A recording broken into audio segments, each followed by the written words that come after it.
Welcome to the Numbers Game, the show where analytics meets the action and data drives the decisions. I'm Cynthia Frelund, and welcome to the NFL Scouting Combine. Well, actually, my hotel room from there, but you get what I'm saying. Day one is now in the books, meaning the defensive linemen and the linebackers.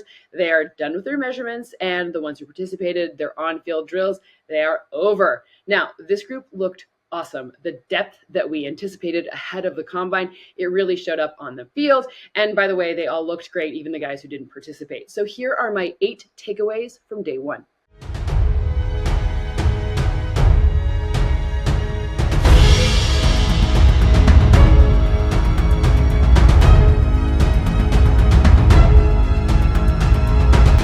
Takeaway number 1. Like I said, a number of the top defensive line prospects did not participate in the on-field workouts. Mason Graham from Michigan, no surprise there. The wrestler, we knew he wasn't going to.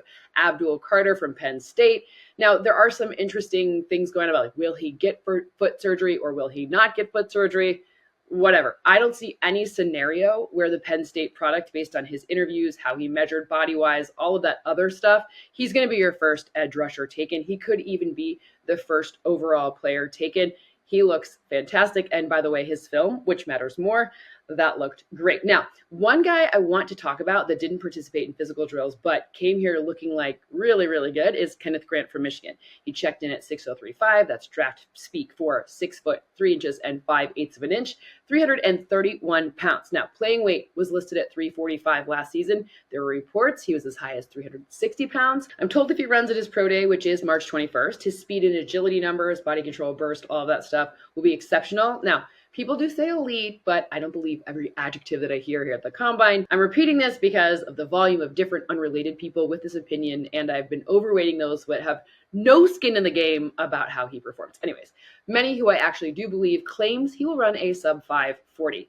I'm stationed on the field for this whole event, and he looked to be in exceptional shape. I was actually really bummed not to be able to see him do drills in person. Jack Sawyer from Ohio State also didn't participate in any of the physical on-field drills, but he measured in at 6 foot 4 inches and 1/4 inch and 260 pounds, making his physical comp similar to Trey Hendrickson in his 2017 combine measurements. Now, he also looked every bit of the part of what we saw in film. So Sawyer, that is an interesting note because the Ohio State man looked kind of like what I expected, and Grant looked way better than I expected coming into it. Point number 2, Shemar Stewart from Texas A&M. He's 6'5" and 267 pounds, recorded a 10-yard split of 1.58 seconds on his 40-yard dash.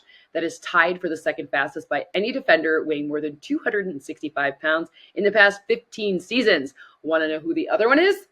Nick Bosa. He ran a 1.55 10-yard split of his 40-yard dash. Note number 3, Landon Jackson from Arkansas. He's 6'6", 264, had a great workout. He ran a 4.68 40, and he led the day with the highest vert at 40.5 inches.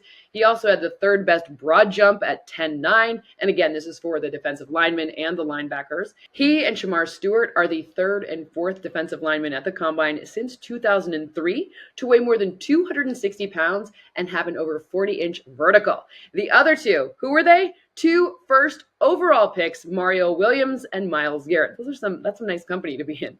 Also notable is that both of them have ridiculous wingspans of 84 3/4 for Stewart and 83 5/8 for Jackson. Stewart actually has the longest wingspan for any guy who has at least a 40-inch vertical since 2003. And Jackson, he's just tied for the second longest such wingspan. Note number 4, my computer vision tracking of Darius Alexander from Toledo. He weighed in at 305 pounds and 6'037", so 6 foot 3 inches and 7/8 of an inch, showed that his body control results, so the hoop drill where they pick up and put down the towel, changing directions the whole time, and then where they hit the bags laterally and then run the other way, they were in the 90th percentile. So top 10 in a 15-season sample. Top 10 percentile is crazy. He was also comped size-wise on our NFL Network broadcast to Ndamukong Suh, and this guy actually ran a sub-5 second 40-yard dash at 4.95 seconds, which is faster than Suh's was at 5.09 seconds in 2010. And by the way, that's enough faster to be appreciable. Note number 5, BC edge rusher Donovan Exaraku had the quickest 40-yard shuttle at 4.19 seconds,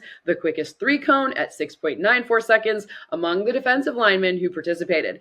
That makes him the first defensive lineman to have a sub 4.2 20-yard shuttle. along with a sub 7-second 3-cone at the combine since Aiden Hutchinson did it in 2022. Our NFL broadcast comped him to DeMarcus Lawrence in his 2014 combine from a size and testing standpoint. Note number 6, the 2025 linebackers had an average 40-yard dash time of 4.6 seconds. That's the second fastest at the combine since 2003, only behind the 2023 class, which was 4.56 seconds. UCLA's Kane Medrano led the way with a 4.46 result. Note 7, Jahad Campbell from Alabama, who measured in at 6'027. Remember, that's 6 feet 2 inches and 7/8 of an inch. He also weighed 235 pounds. He ran a 4.52 seconds, the third fastest of the group, but his drills, as measured by computer vision, were the best of the bunch in terms of body control. Our broadcast comped him to Fred Warner for size and combine production. That's a nice comp. His change of direction in combine drills was top 89th percentile in terms of computer vision. Remember, Jalen Walker from Georgia, who had very similar in-game body computer vision metrics in actual games, like when they played in college, he didn't participate in the drills here in Indy.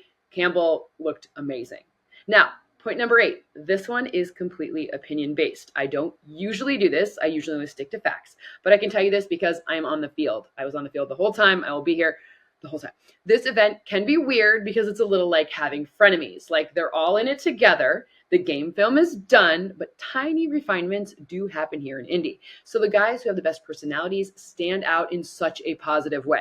If I had to pick just one guy from day one to have the proverbial beer with, it's Jahad Campbell.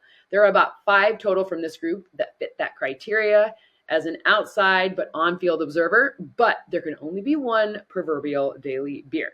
Maybe we do a full personality list in a future episode like next week. Let me know if that's interesting. But of course, mostly facts for now. I've also heard one of the prospects is doing his interviews in a suit, which is untraditional. Most of the time they do it in their workout gear. But I actually love it. And I think that when he was asked why, he said, it's a job interview. Why not? Love this. I will find out who it is, and I will report back to you on that. On to day 2. Thank you so much for hanging out. I'll be here tomorrow with an update on the defensive backs and the tight end results. And if you like the show, please like, subscribe, turn on notifications, pass it along so we can continue to grow.